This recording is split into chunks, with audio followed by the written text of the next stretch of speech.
حضور پاک علیہ السلام کی اولاد کتاب کے بارے میں مختصر سی سیرتوں کو سماعت فرمایا۔ اب یہاں سے اعلان نبوت سے پہلے اور بعد کے اہم واقعات کو بیان کیا جا رہا۔ اس میں سب سے پہلے حلف الفضول میں حضور پاک علیہ السلام کی موجودگی۔ دور جاہلیت میں عرب قبائل کے درمیان لمبی لمبی لڑائیاں ہوا کرتی تھی۔ ان میں سے ایک حرب فجار ہے جس کا سلسلہ نہایت طویل عرصے تک جاری تھا۔ عرب میں کیا تھا؟ لمبے لمبے زمانے تک آپسی لڑائیاں ہوتی ہیں۔ اس میں ایک حرب فجار یعنی فجار نام سے ایک جنگ ہوئی جو بڑی طویل عرصے سے جاری تھی۔ اس وقت معاشرے میں بدنامی عام تھی، لوگ خوف اور ہراساں میں زندگی گزارتے تھے، لوٹ مار اور قتل اور غارت گری روز کا معمول تھی، وحشت اور دہشت سماج پر چھائی رہتی تھی۔ جب حرب فجار ختم ہوئی اور لوگ اس بدنامی والی کیفیت سے بیزار ہو گئے تو چند امن پسند افراد نے ایک پرامن تحریک چلائی۔ یہ جو آپس میں جنگ چل رہی تھی اس میں بدنامی بھی ہوئی تھی، تمام معاملات ہوئے۔ یہ جب ختم ہوئی تو لوگ کیا ہوئے؟ بیدار ہوئے، لوگوں کی آنکھیں کھلی کہ بھئی نقصان کس کا ہوا؟ ہمارا ہی نقصان ہوا۔ تو اسی لیے ایک پرامن تحریک لوگوں نے اس وقت چلائی۔ بعثت نبوی سے 20 سال پہلے بنو ہاشم، بنو زہرا اور بنو اسد اور عرب کے دیگر قبیلوں کے سرداروں نے عبداللہ بن جدعان کے گھر میں ایک میٹنگ رکھی۔ ان کے گھر میں میٹنگ رکھی۔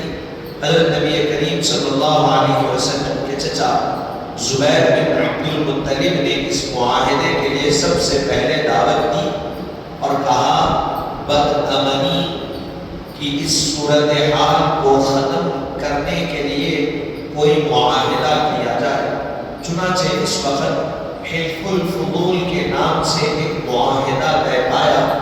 تمام سرداروں نے امن کے قائم کرنے کے لیے قتل اور خون ریزی کے خلاف حلف کیا۔ اس میں 5 شرائط مقرر ہوئی۔ حضور کے چچا اس میں مشورہ رکھے، سب سے پہلے اپنی بات رکھے کہ بھئی یہ جو بدامنی ہو رہی ہے، امن ختم ہو رہا ہے، آپس میں لڑائی جھگڑے ہو رہے ہیں، اس کو امن میں لانے کے لیے، ایک امن قائم کرنے کے لیے اب ایک معاہدہ کریں گے۔ اس معاہدے کا نام حلف الفضول رکھیں گے۔ حلف الفضول یہ معاہدہ کب ہو رہا ہے؟ حضور پاک کی بعثت سے 20 سال پہلے معاہدہ ہوا اور اس معاہدے میں 5 شرائط رکھی گئی۔ اب وہ کیا تھی؟ کہہ رہے ہیں معاشرے سے بدامنی دور کی جائے۔ پہلی شرط رکھی گئی معاشرے سے بدامنی کو دور کریں گے۔ دوسری شرط رکھی مسافرین کو تحفظ دیا جائے گا، جو سفر کر کے مسافر آئیں گے ان کی حفاظت کی جائے گی۔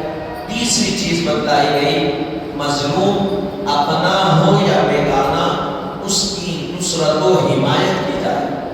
مظلوم اپنے خاندان کا ہو یا کسی بھی خاندان کا ہو، بڑے طبقے سے امیر ہو یا پھر غریب ہو، کسی بھی کیٹیگری سے تعلق رکھنے والا ہو، کسی بھی مذہب سے تعلق رکھنے والا ہو، لیکن جو مظلوم ہے اس کی مدد کی جائے گی، اس کی ہدایت۔ ہمیشہ مظلوم کا ساتھ دیں گے، ظالم کے خلاف ٹھہریں گے۔ یہ معاہدہ ہوا۔ چوتھے نمبر پر عربیوں کا تعاون کیا جائے گا۔ جو عرب ہیں، جو غریب ہیں، ان کا ہم تعاون کریں گے آپس میں۔ پھر 5واں معاہدہ اس میں یہ طے پایا کہ ظالم یا غاصب کو مکے میں رہنے نہیں دیا جائے۔ جو غالب ظالم ہے یا غاصب ہے، غاصب یعنی قبضہ کرنے والا، اس کو ہم مکے میں رہنے نہیں دیں گے، مکے سے دور کر دیں گے۔ یہ معاہدہ طے پایا۔ اب بتلا رہے ہیں معاہدہ حضرت نبی کریم صلی اللہ علیہ وسلم نے اس معاہدہ الفضول میں حضور بھی شریک تھے. اس وقت آپ کی عمر مبارک 20 سال تھی. حضور کی عمر مبارک اس وقت کیا تھی؟ 20 سال تھی. حضور بھی شریک تھے. حضرت نبی کریم صلی اللہ علیہ وسلم نے اس کے بارے میں ارشاد فرمایا، عبداللہ بن جدعان کے گھر جب یہ معاہدہ طے پایا، اس وقت میں بھی موجود تھا. مجھے اس معاہدے سے اس قدر مسرت ہوئی کہ اس معاہدے کے بدلے میں اپنے لیے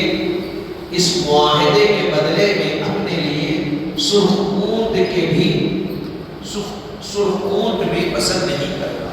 حضور فرمائے کہ میں اپنے لیے اس معاہدے کے بدلے اگر کوئی لال اونٹ بھی مجھے لا کے دے رہا ہے تو میں پسند نہیں کرتا. یہ معاہدہ مجھے اتنا پسند ہے. پھر اس کے بعد فرماتے ہیں اگر اسلام کے زمانے میں اس جیسا معاہدے کے لیے دعوت دی جائے تو میں ضرور اس کو قبول کروں. حضور نے کہا فرمایا اگر اسلام کے زمانے میں ایسی کوئی دعوت دی جائے تو میں اس کو ضرور قبول کروں گا. اس معاہدے کو حلف الفضول اس لیے کہا گیا کہ قریش کے اس معاہدے میں ایک عرصہ پہلے قبیلہ جرہم کے سردار نے ایسی قسم کا ایک معاہدہ کیا تھا اور قبیلہ جرہم کے اس معاہدے کی تحریر چلانے والے کا نام فضل تھا. فضل بن فضالہ اور فضل بن والارہ اور فضل بن حارثہ. اس لیے اس معاہدے کا نام حلف الفضول یعنی فضل نام والے افراد کا معاہدہ رکھ دیا. حضور یعنی قریش کے بہت پہلے ایسے ہی ایک معاہدہ چلایا گیا اس قسم کا اور چلانے والے قبیلہ جرہم سے تھے اور ان کا نام فضل تھا. فضل بن فضالہ، فضل بن والارہ اور فضل بن حارثہ، یہ تین لوگ اس معاہدے کو چلائے تھے. تو انہی کے ناموں پر حلف الفضول فضل نام والے افراد کا معاہدہ رکھ دیا. تو اس معاہدے میں کیا تھا؟ یعنی کفار ہوں گے، مشرکین ہوں گے، یہ نہیں دیکھا جائے گا. کوئی بھی ہو، یہودی ہو، نصرانی ہو، مشرک ہو، مجوسی ہو، کوئی بھی ہو، بس یہ دیکھا جائے گا کہ وہ بندہ ہے، وہ انسان ہے، اس پر جس کسی پر ظلم ہو رہا ہے اس کا ہم ساتھ دیں. مظلوم کا ساتھ دیں گے، ظالم کے خلاف ٹھہریں گے. کب معاہدہ طے پایا؟ حضور کی موجودگی، حضور کی 20 سال کی عمر مبارک ہے، یہ معاہدہ طے پایا اور حضور نے فرمایا اسلام آنے کے بعد اگر ایسا معاہدہ طے ہوگا یعنی مسلمانوں میں اور دیگر مذاہب میں تو میں اس معاہدے میں خوش ہوں گا. تو یہ حلف الفضول کا معاہدہ حضور کے دور مبارک میں طے پایا. یہ کیا ہے؟ سیکولر ذہن رکھنے والے، امن کا ذہن رکھنے والے آپس میں معاہدہ کیے اور اس میں کیا تھا؟ مظلوموں کی مدد کرنا مراد تھا. آج بھی اگر کوئی ایسا معاہدہ کرتا ہے تو یہ حضور کی نظر میں قابل قدر معاہدہ ہے اور ایسا معاہدہ کرنے سے جو سب سے بچھڑا ہے، سب سے پیچھے ہے، اس کا فائدہ ہوگا اور وہ آگے بڑھے گا. لیکن زمانہ کدھر جا رہا ہے؟ آج دنیا، مغربی دنیا، اور آپ پوری دنیا کو اٹھا کر پڑھیں، پوری دنیا میں آرگنائزیشنز بنا دیے گئے. اگر ایک ملک اٹھ کر کسی ایک ملک پر حملہ کرتا ہے تو وہ آرگنائزیشنز اپنی زبانیں کھولتی ہے کہ یہ غلط ہوا، نہیں ہونا چاہیے، مذمت کرتے ہیں، رکاتے ہیں. ان کا یہ مقصد ہے کہ ہم تمام ملکوں کی حفاظت کریں گے. لیکن وہی بات جب مسلمانوں کی آتی ہے، وہی بات جب فلسطین کی آتی ہے، وہی بات جب غزہ کی آتی ہے، اس پر ہر طرف سے حملے ہو رہے ہیں. لیکن یہی آرگنائزیشن سے خاموش ہے، ان کے منہ کو تالا پڑا. اسی کو سامنے رکھ کر آرگنائزیشنز بنائی گئی کہ ہم سب کی مدد کریں گے، ہم مظلوموں کی مدد کریں گے. ناحق کسی پر حملہ ہوگا تو ہم آواز اٹھائیں گے، ان کی امداد کریں گے. یہی انہی فلسطینی پر، انہی غزہ کے مسلمانوں پر ناحق حملے بھی ہو رہے ہیں، ان کو بھیگر کیا جا رہا ہے، ان کی خواتینوں کو ختم کیا جا رہا ہے، بچے شہید ہو رہے ہیں، جوان مر رہے ہیں. لیکن آپ بتائیے کوئی آواز اٹھانے کو تیار ہے؟ نہیں ہے. کیوں؟ اس لیے کہ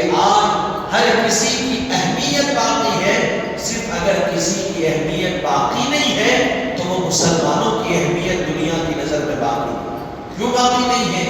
اسی لیے کہ ہم اس اہمیت کو باقی نہیں رکھیں، ہم اپنی اہمیت کو خود اپنے ہاتھوں سے ختم کر دیے، ہم اپنے مقام کو خود اپنے ہاتھوں سے گرا دیے، خراب کر دیے، نہ ہمارا مقام باقی رہا، نہ ہمارا نظریہ دنیا کے نگاہوں میں باقی رہا۔ بس ہم ایسا کہ کہیں سے آتا کوئی ہم پر حملہ کر دیتا، چلا جاتا۔ اگر یہی کسی اور مذہب کے لوگوں پہ کیا جائے، کسی اور ملک پہ کیا جائے، تو سب اٹھ کر ٹھہریں گے کہ نہیں، یہ غلط ہوا، نہیں ہونا چاہیے۔ آپ دیکھیں کہ ماضی میں ایک ملک اٹھا عرب میں سے، اٹھ کر یہی زائنسٹ ملک پر حملہ کیا تو سب اس کے خلاف ہو گئے، نہیں یہ غلط ہوا۔ لیکن یہی زائنسٹ، یہی اسرائیل جب فلسطین پر حملہ کر رہا ہے تو کوئی زبان کھولنے کے لیے تیار۔ کیوں؟ اس لیے کہ ہمارا ہم مقام ہی باقی نہیں۔ دنیا چاہتی ہے کہ ہم کو بٹھا دیں۔ اب بھی جو وقت ہو گیا ہو گیا، لیکن اب بھی وقت ہے مسلمانوں کے لیے کہ وہ اپنے اندر اتحاد پیدا کرے، اتفاق پیدا کرے، خود مختاری پیدا کرے۔ کوئی اور ہماری مدد کے لیے آنے والا نہیں ہے۔ جب تک ہم خود آگے نہیں بڑھیں گے، ہم خود اپنا حق حاصل نہیں کریں گے، کوئی تبدیلی دنیا میں آنے والی۔ ہم کسی پہ سہارا کر کے اگر بیٹھ گئے، نہیں فلاں ہیں وہ کریں گے، فلاں ہیں وہ کریں گے، فلاں بڑے آدمی ہیں وہ کریں گے، کوئی مدد کرنے والا نہیں۔ میرے مسائل کے لیے مجھے آگے بڑھنا پڑے گا۔ آپ جب تک اپنے مسائل کو لے کر آگے نہیں بڑھیں گے، جب تک آپ اپنے اندر اتحاد پیدا نہیں کریں گے، جب تک آپ اپنے اندر ایک قیادت کو بنائیں گے نہیں، جب تک آپ اپنے اندر علمی صلاحیتوں کو پیدا نہیں کریں گے، آپ کی کوئی دنیا کے اعتبار سے، معاشی اعتبار سے تبدیلی ہونے والی نہیں۔ آپ خود آگے بڑھنا پڑے گا اور تبدیلی کو پیدا کرنا پڑے گا۔ حاضرین محترم، تو یہ معاہدہ حضور کے زمانے میں ہوا، انتہائی بہترین معاہدہ۔ آج بھی ایسے معاہدوں کی ضرورت ہے۔ تو گویا اس سے معلوم کیا ہوا، حضور کی سیرت کی ضرورت پوری کائنات کو آج بھی ہے اور قیامت تک حضور کی سیرت کی ضرورت ہے۔